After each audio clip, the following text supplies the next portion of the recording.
Olá, meu irmão, minha irmã. Domingo, 22 de janeiro, terceiro domingo do tempo comum.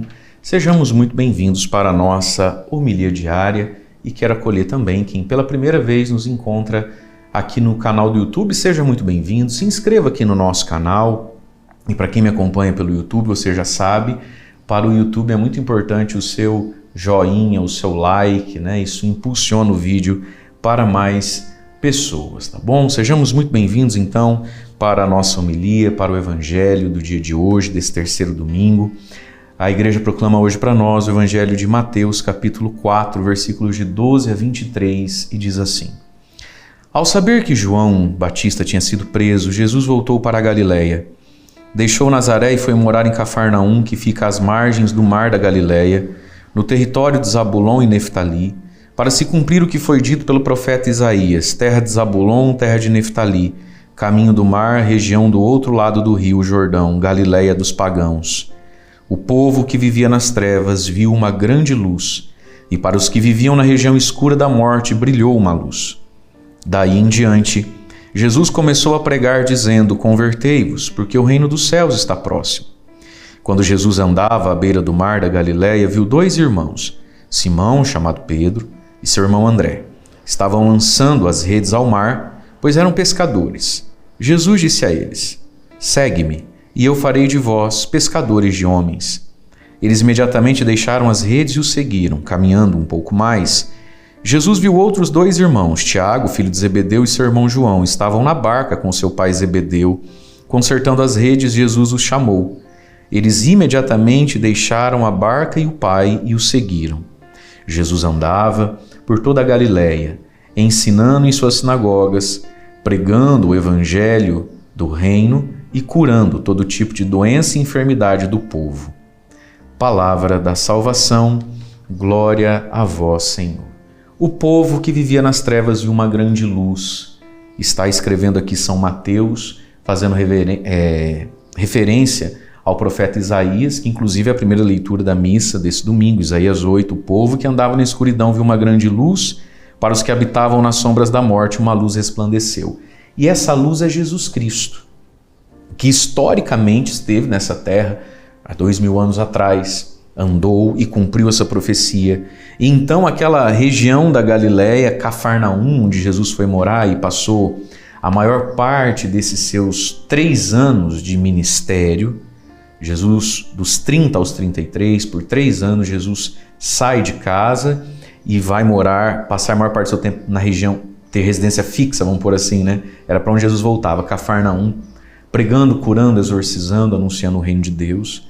Então, historicamente, foi lá que a luz brilhou em meio às trevas. Hoje, brilha em meio às trevas, através de cada um de nós que somos chamados e convidados a segui-lo para aprender com ele, a fazer o que ele fazia e ser como ele era, né?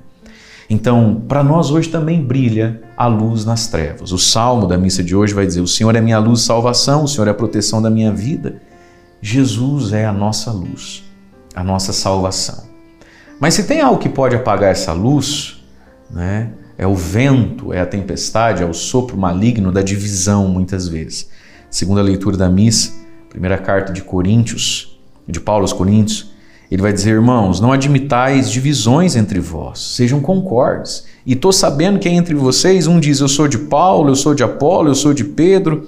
E aí Paulo vai perguntar: será que Cristo está dividido? Acaso Paulo é que foi crucificado por amor a vós? Ou é em nome de Paulo que vocês são batizados? Né? Então, um batiza, o outro prega. Na igreja e na fé, nós temos santas pastorais, movimentos e expressões da mesma fé. E aí Paulo diz: eu não fui chamado nem para batizar, eu fui chamado a pregar, e também nem gosto de ficar me valendo muito dos recursos da oratória para não privar, para não esvaziar a cruz de Cristo da sua própria força. Portanto, irmãos, nós somos salvos na cruz de Cristo. A luz é Jesus. Paulo, Apolo, Pedro, Padre Fulano, Padre Beltrano, Frei, Freira, tudo isso é um jeito de nos estimular a olhar para a luz que é Jesus. Mas é Jesus quem nos ilumina, e nós não podemos esvaziar a cruz de Cristo, né? E nem mesmo colocar ninguém no lugar de Cristo. Eu não sei por que você anda tão desanimado na fé assim. Se o ser humano tem o poder de fazer você não ir mais à igreja, Se o ser humano tem o poder de fazer você rezar mais ou menos, e agora um tanto de gente rezando nada, né? Então, será que você não está esvaziando o poder de Cristo na sua vida? Acaso nós somos de Paulo, de Pedro, de Apolo, mas quem foi que morreu por nós? Em quem, e no nome, e no sangue de quem nós somos batizados? É em Cristo Jesus. Nós não podemos ficar sem Cristo Jesus, né? E aí o Evangelho, então, vai nos falar do cumprimento dessa profecia, do início do ministério de Jesus, que é quando João Batista vai preso. Então Jesus começa agora a sua missão, lá na Galiléia dos pagãos, e vai cumprir essa palavra, o povo que vivia nas trevas viu uma grande luz, né? E o que essa luz fala, né? O que essa luz quer iluminar? Diz lá então o versículo 17, esse merece um verde palmeiras. Daí em diante, Jesus começou a pregar dizendo: convertei-vos, porque o reino dos céus está próximo. Então, a luz de Cristo ilumina a nossa inteligência, desperta a nossa vontade. Para uma necessidade é preciso se converter. Eu preciso me converter. Conversão diária, sempre, todo dia. Mas por que me converter? Para nada. Porque o reino dos céus está próximo. O reino dos céus é Jesus, ele está perto de mim. Mas se eu não me converto para ele, de nada vale ele ser tão perto de mim. O reino dos céus também aqui é o céu mesmo, vida eterna. O reino dos céus está próximo, a vida é tão breve. Gente, nesse ano de 2022 que passou, quantos grandes nomes se foram? O Papa Bento XVI, Monsenhor Jonas Abib, o Rei Pelé, Erasmo Carlos, quem mais? Teve um tanto de gente grande, notória, que viveram, né? Muitos deles viveram muitos anos de idade, mas se você for perguntar para quem faleceu, vamos pensar o Papa Bento XVI ali, ele sentiu que foi morrendo, né? Como dizia lá o bispo cardeal que tomava conta dele, né? O Bento XVI se transformou numa velhinha que está se apagando, né? Uma velhinha se consumindo até o fim. Mas ali, na lucidez final dele, se a gente perguntasse para ele, a vida demorou? Ele dizia, nossa, foi tão rápido chegar até aqui, ó.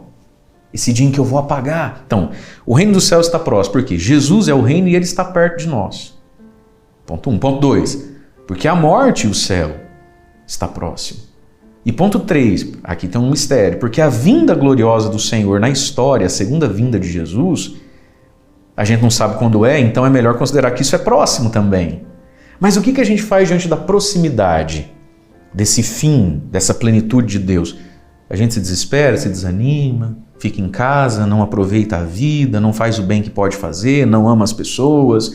Não, a gente vive bem, a gente vive em Deus, a gente vive de um modo alegre e saudável em Deus, né? E aí o Salmo aqui vai dizer, né, o Salmo da missa, lá no metade do Salmo vai dizer assim: ao Senhor eu peço apenas uma coisa, só isso que eu desejo, habitar no santuário do Senhor por toda a minha vida, saborear a suavidade do Senhor e contemplá-lo no seu templo. Sei que a bondade do Senhor eu hei de ver na terra dos viventes. Espera no Senhor e tem coragem, espera no Senhor. Portanto, esse fato, a morte é próxima. A vinda do Senhor pode ser surpreendente. O salmista diz então que a gente tem que viver com esperança, com alegria, com coragem e saboreando Deus. Deus na palavra, Deus na Eucaristia, Deus no próximo, Deus na natureza, Deus em mais um domingo que Ele está nos concedendo viver. É assim que a gente vive bem. Mas para viver bem, tem que viver convertido. Só vive bem quem está convertido. Quem não está convertido não está vivendo bem. E aí, esse Jesus que é luz, a luz das nações, a luz do mundo, ele anda à beira do mar e aí ele começa a chamar pessoas, homens, para segui-lo, né? Pedro e André, depois Tiago e seu irmão João, e ele vai dizendo: segui-me, me segue, e eu farei de vocês pescadores de homens. E aí o bonito é que a luz que é Jesus, que nos chama à conversão, também nos chama à missão e à vocação. Diz lá, estavam lançando a rede ao mar, pois eram pescadores. Depois os outros dois, consertando as redes, pois eram pescadores.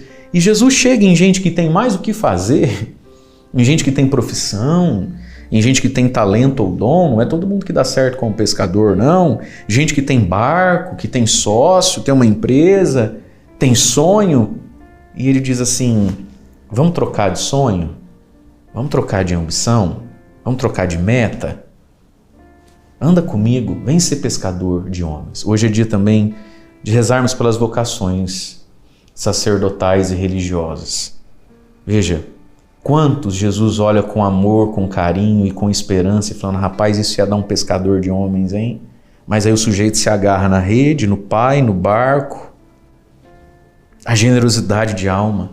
E eles imediatamente deixaram pai, barco e foram seguir Jesus para aprender a ser o que eles nem eram ainda, eles não eram pescadores de homens, vão aprender com Jesus, entrar nessa escola do apostolado de Jesus. E, meus irmãos, a igreja precisa de pescadores de homens. Claro, todo batizado, todo cristão é chamado a pescar alguém, né? Lançar nem que seja o teu anzolzinho aí, né? Um aquáriozinho aí do WhatsApp da família, manda o milho do padre, evangeliza, convida, tenta dar bom testemunho. Mas nós precisamos de homens totalmente consagrados a essa barca, a essa missão, a essa rede que é o Evangelho, né? E Jesus chamou e entrou na vida de pessoas, de um modo surpreendente, de um modo sedutor, mas ele entra e ele convida. E nós precisamos rezar para que na igreja não falte homens, mulheres, sacerdotes, religiosas, generosa a esse ponto. Eu tenho rede, eu tenho barco, eu tenho sócio, eu tenho irmão, eu tenho pai, mas tem algo me chamando para ser algo que eu nem sei direito, né? Para ir andando mais de perto com esse Jesus. Quantos rapazes, quantos homens, quantos jovens, generosos. As pessoas falam, mas é que padre não pode casar. Meu irmão, pega essas igrejas evangélicas protestantes históricas aí, onde os pastores podem se casar, eles também têm falta de pastor, sabe? A questão não é essa, a questão é a falta de fé mesmo. A questão é a falta de uma fé generosa, de uma fé encantada com a pessoa de Jesus. Veja, você acha que foi fácil lá para eles deixarem tudo isso? Então, a vocação, a fé, o chamado, o servir a Deus, ele nunca foi algo natural, nunca foi algo normal, nunca foi algo que não causasse escândalo ou conflito na mente de quem é apegadinho nas coisinhas mundaninhas da vida aqui. É sempre algo muito extraordinário. Então, mas nós precisamos orar, nós precisamos pedir, e você que se sente chamado precisa ser corajoso e generoso. Você precisa ir andar atrás de Jesus e não fazer muita pergunta não, só anda e vai, né? E aí, o que Jesus vai fazendo? Diante desses homens que o seguem, para que eles aprendam a fazer também, e aqui está a missão de todos nós, Jesus ia pela Galileia, ensinando nas sinagogas, pregando o evangelho do reino, curando doença e enfermidade. Jesus ensina, Jesus anuncia coisas novas e Jesus cura. Um Jesus que é mestre, um Jesus que é profeta, um Jesus que é médico, o Jesus que é a luz das nações. E essa é a missão da igreja, ensinar, anunciar e curar. Mas por isso hoje dediquemos as nossas orações de modo especial para que o Senhor envie pescadores, né, para esse mar desse mundo. Tem tanto peixe bom aí para ser pescado, às vezes não tem quem puxa a rede. Homens capazes de ensinar, anunciar e curar. Deus abençoe você. Em nome do Pai, do Filho e do Espírito Santo. Amém.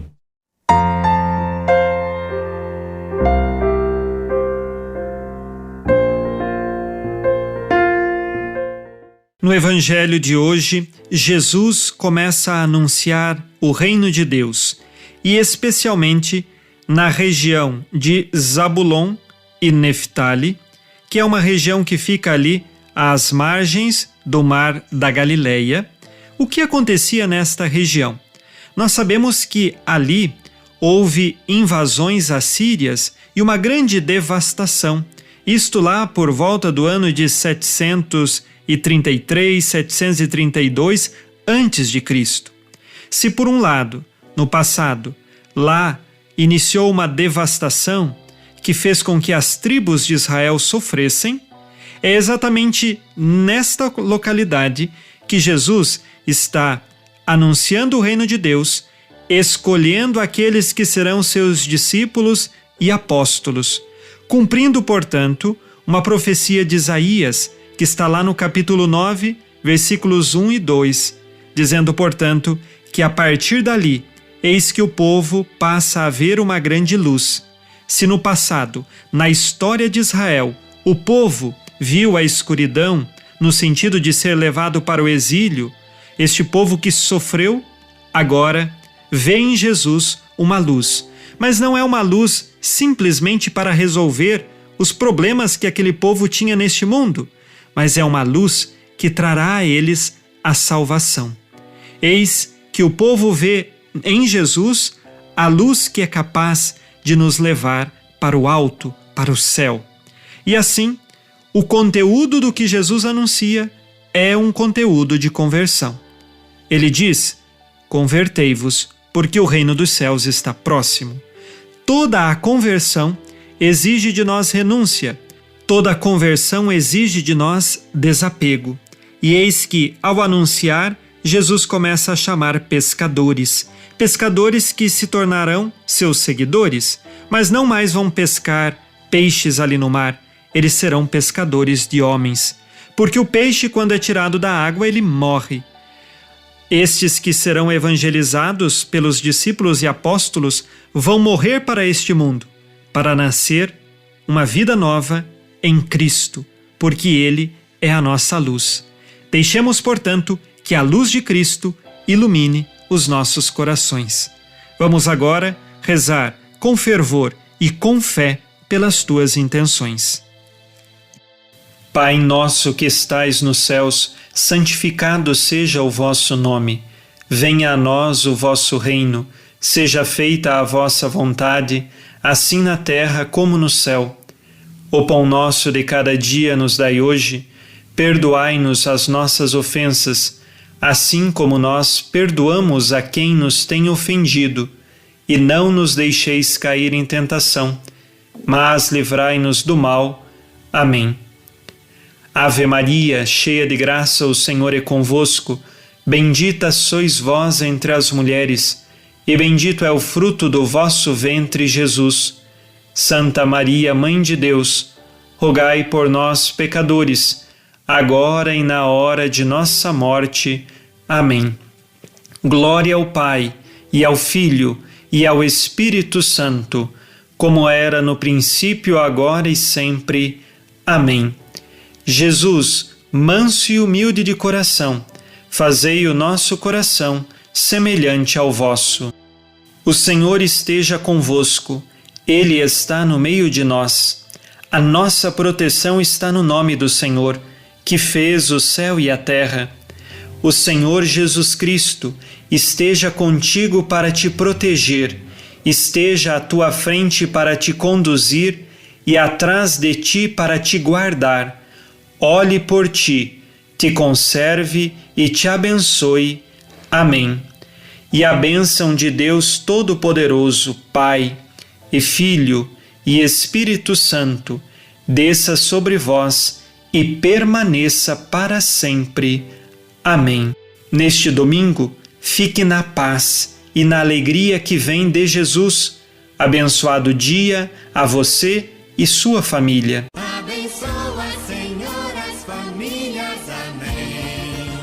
Uma produção, Rede Educadora de Comunicação e Evangelização. Olá, meus queridos irmãos, minhas queridas irmãs, uma grande alegria estarmos juntos no nosso programa Testemunho de Fé. Aqui quem fala é o Padre Paulo Ricardo e quero convidar vocês para nos próximos minutos estarmos juntos e meditar a respeito da palavra de Deus que nos propõe a Igreja neste domingo, que é o terceiro domingo do tempo comum.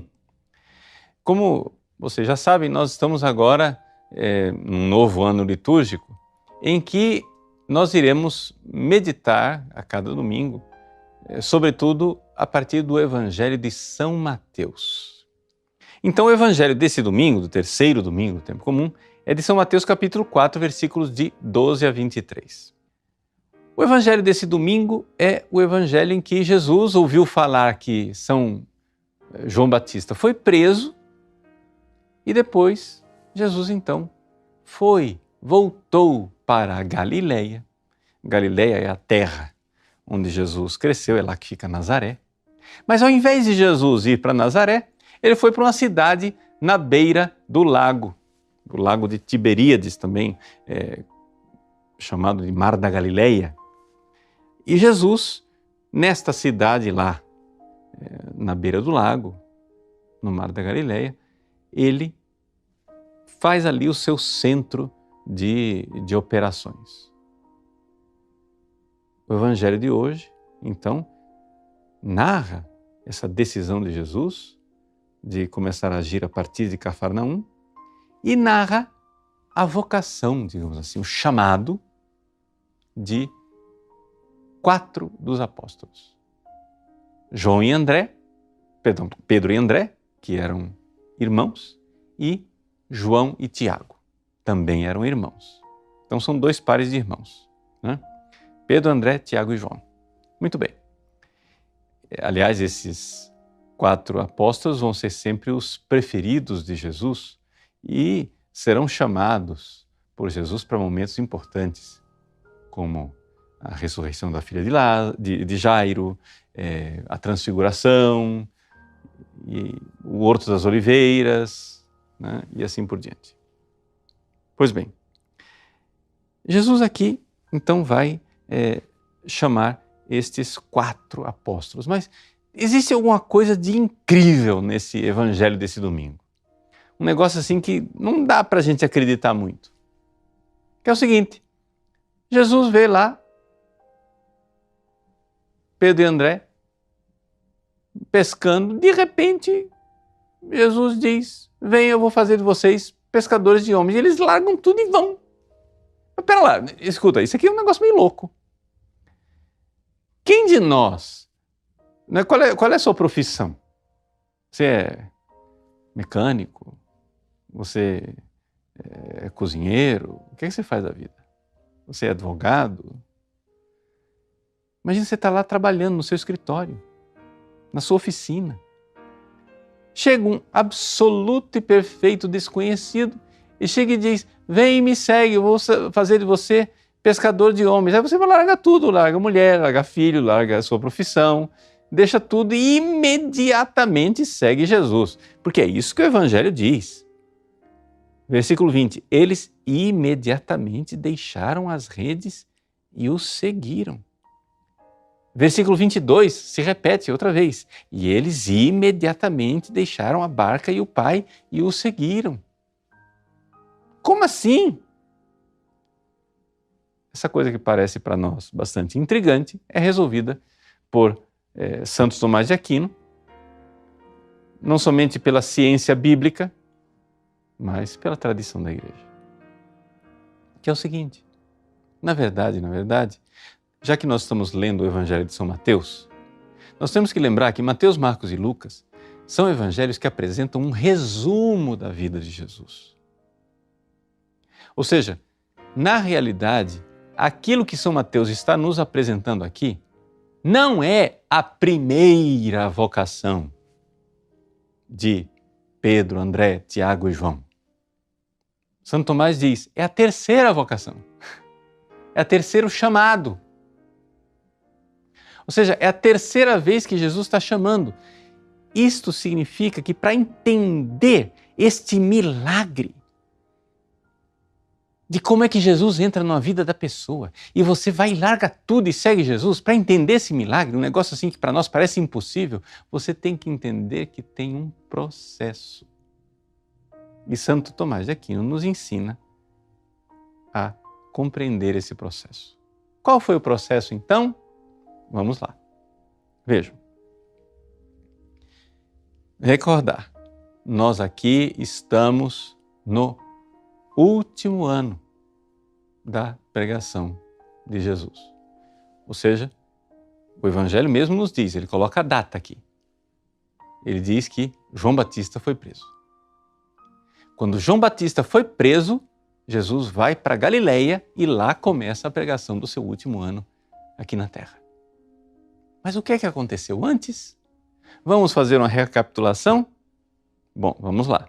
Santo Tomás de Aquino nos recorda uma tradição da igreja. Ah, lá vem o senhor Padre Paulo com essa coisa de tradição. A igreja, nós estamos em outros tempos, não tem por que acreditar. Não, a igreja continua acreditando nisso.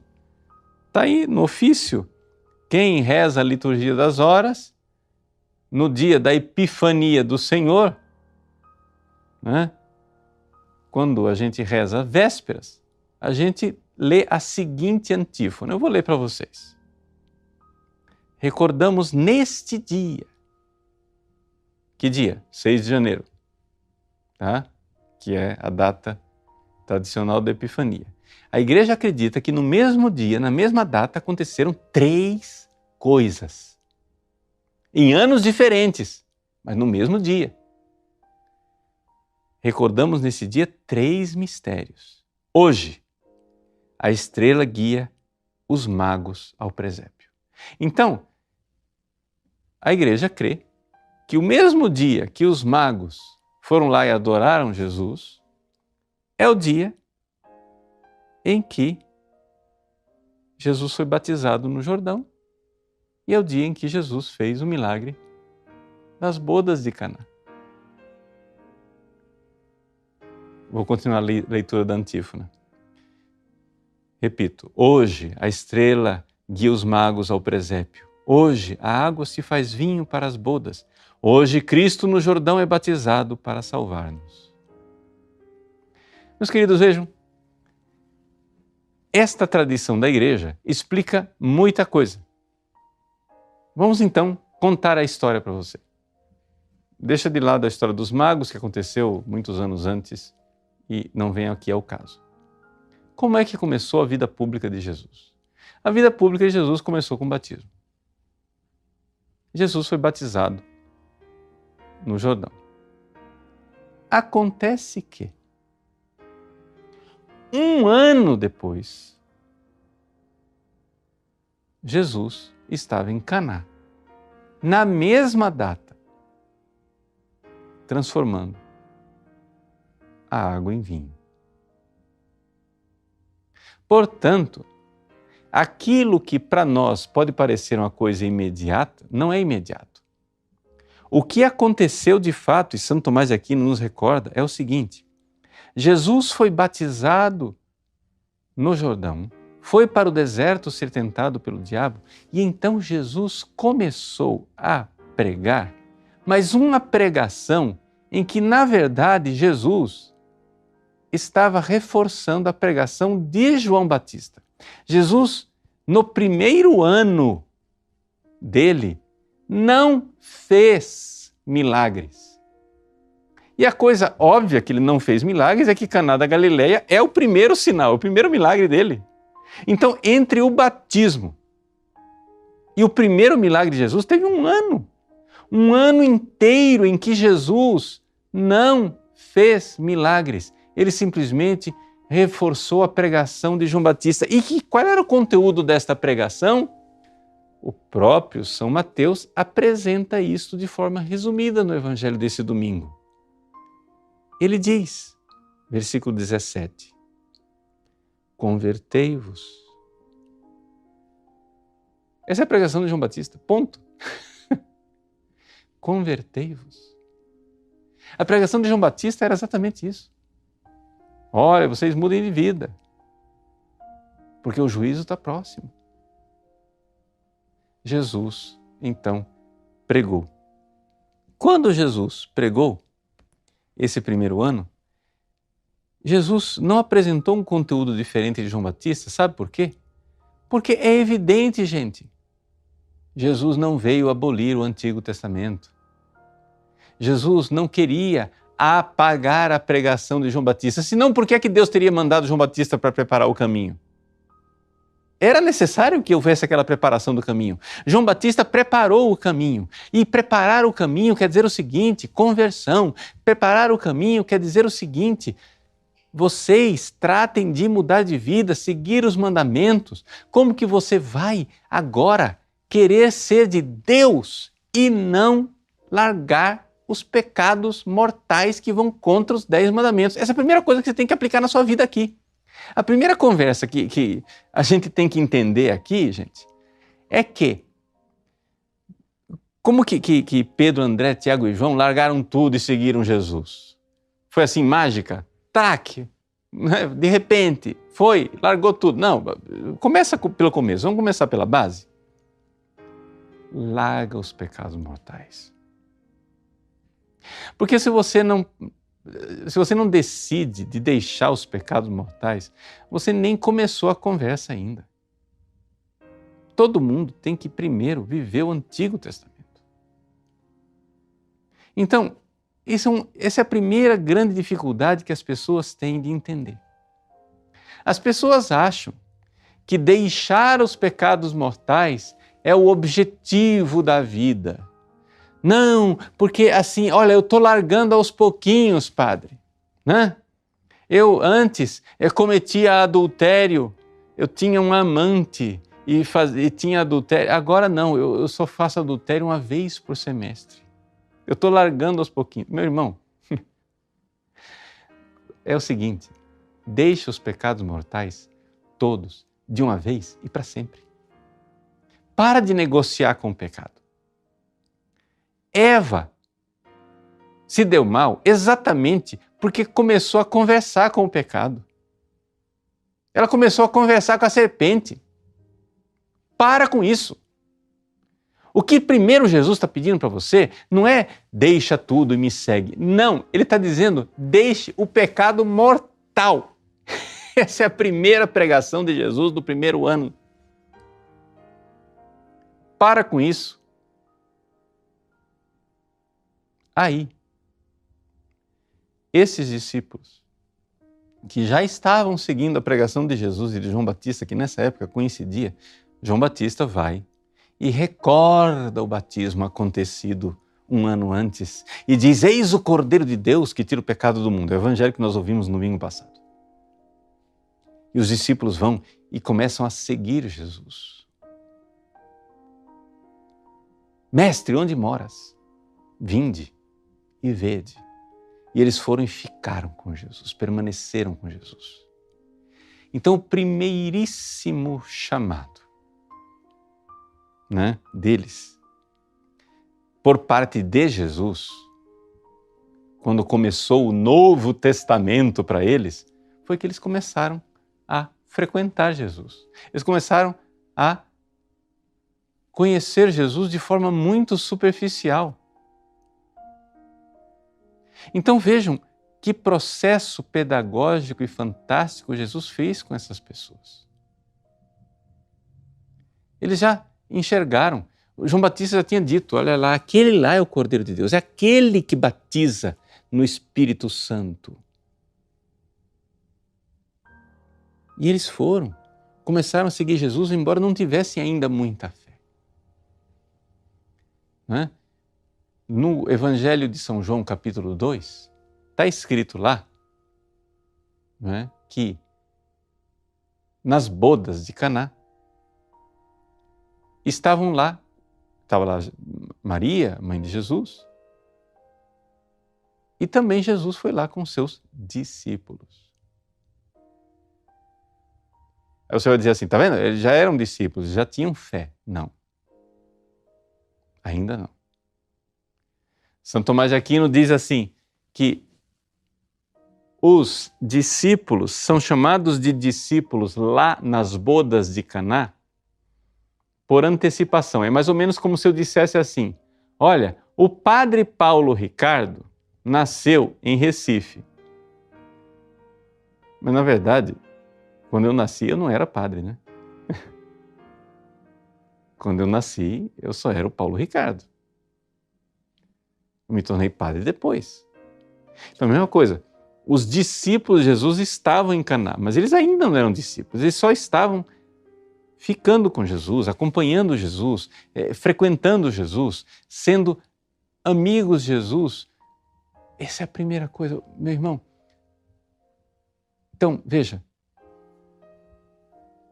largue os pecados mortais e comece a se aproximar de Jesus, sabendo que ali está aquele que vem nos trazer a graça, o que batiza no Espírito Santo. Você ainda pode até nem crer o suficiente, mas comece a estar com Ele.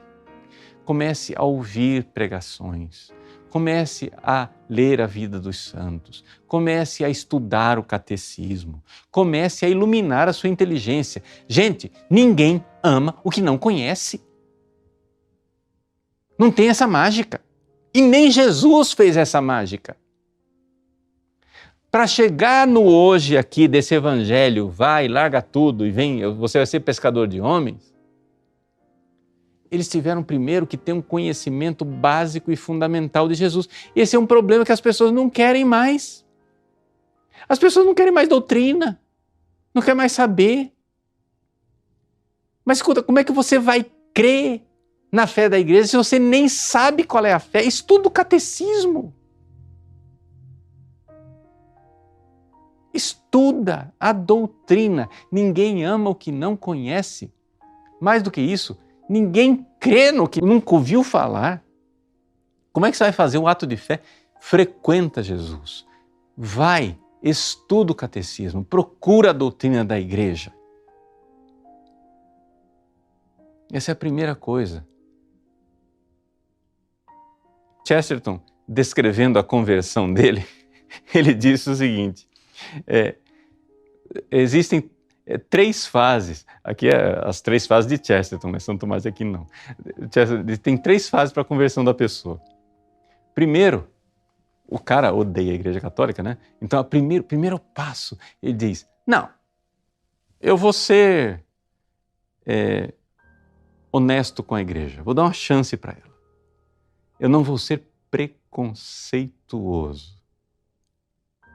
Então, a primeira fase é que você não tem preconceito. Você começa a ouvir a Igreja realmente.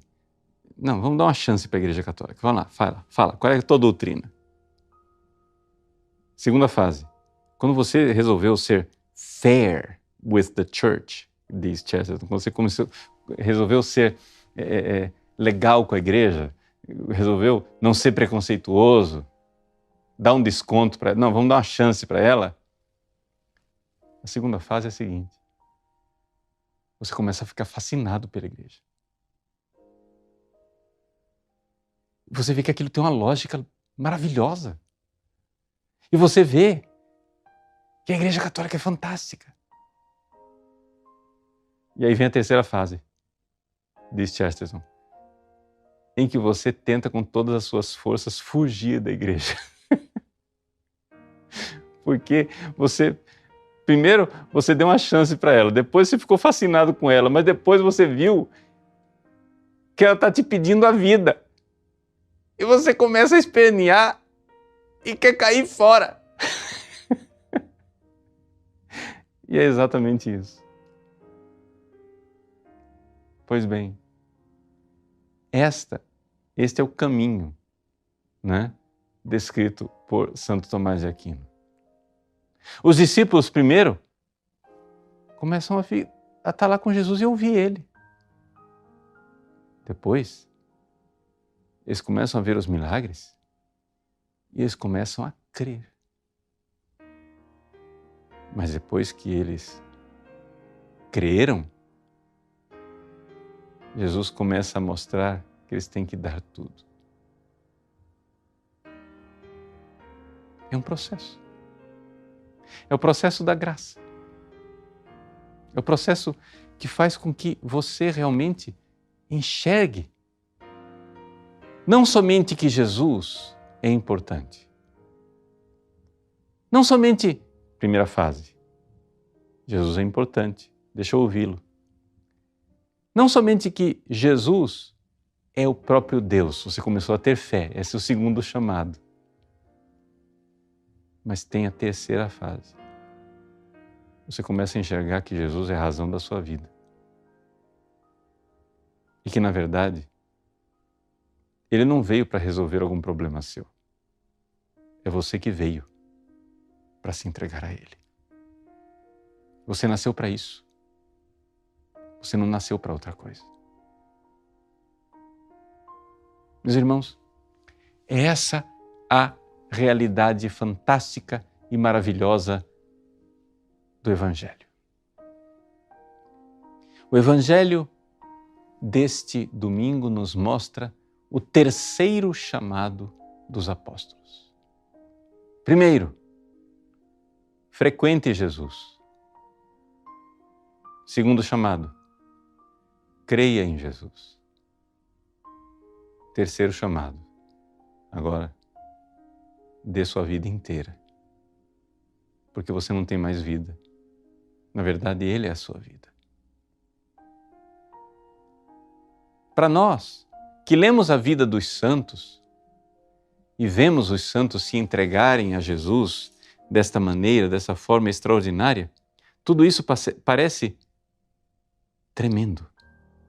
E dá exatamente aquela vontade que deu no Chesterton, de sair correndo. Não! Eu comecei a crer, eu vi que é fascinante, mas agora eu tenho que me livrar desse negócio aqui, porque isso está pedindo minha vida. Esse negócio aqui está pedindo a minha vida. Não, tô fora, fui, sumi daqui. Mas você sabe que não tem mais como fugir. Ele é a razão da sua vida. E você precisa deixar tudo. Deixar tudo não quer dizer que você que é casado vai ter que deixar sua mulher. Deixar tudo não quer dizer que você que tem um emprego tem que parar de trabalhar. Deixar tudo aqui quer dizer o seguinte: nada mais faz sentido se ele não estiver em tudo mais. As coisas só fazem sentido se estiverem com Jesus e por Jesus e em Jesus, por Cristo, com Cristo e em Cristo. Ele é a razão de ser da minha vida. Eu vim para Ele, para me unir a Ele. E por isso, me desapegar de tudo. E tudo só terá sentido. Esposa, filhos, emprego, saúde, vida, se eu estiver com Ele. Porque Ele é a razão de ser da minha vida. Aquilo que inicialmente apavora e faz com que você ache que você não dá conta, a graça o fará. Então, coragem. Vamos lá. É um processo. Eu não sei em que fase você se encontra. Se você ainda está no Antigo Testamento em que você precisa largar seus pecados. Ou se você está frequentando Jesus no primeiro chamado, em que você é chamado simplesmente a dar uma chance e ouvi-lo. Mas pode ser que você já esteja mais avançado. No segundo chamado, que você já creia e creia verdadeiramente. Mas esse crer talvez esteja apavorando você. Aquele Jesus fascinante, que era uma descoberta alegre, talvez já esteja apavorando você. Coragem, não tenha medo. A graça está operando uma transformação em você. E como todos os santos, nós que somos chamados a ser santos, teremos um dia uma força que vem do alto, que nos fará deixar tudo e seguir a razão de nossa vida. Deus abençoe você. Em nome do Pai, e do Filho e do Espírito Santo. Amém.